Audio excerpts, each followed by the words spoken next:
Assembly video for our iPad kiosk with printer shelf. Standing base option. Peel the backing off the silicone foot pads and place them on the bottom near each corner of the standing base as shown. Wood installation option. To secure the stand base to a wood surface, use a 5/32 inch bit and drill holes to a depth of 0.5 inches and secure the stand base using the provided lag screws. Install the silicone pad. Peel the backing off the silicone shelf pad and place it onto the surface of the base shelf. Attach the tablet case to the top of the stand using the provided bolts through the 4 bolt holes on the interior of the case in the orientation shown here. Open the tablet case. To open the tablet case, insert the key and turn counterclockwise to unlock.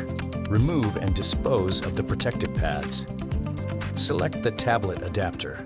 Select the tablet adapter for your tablet and attach it over the tablet inside the case using the 4 bolts. Before fully tightening the bolts, center the tablet in the adapter if needed by squeezing the tabs on the clamps and adjusting them up or down.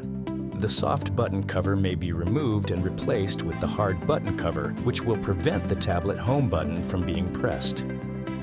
Lock the case. Insert the key into the lock and turn the key clockwise to lock the case.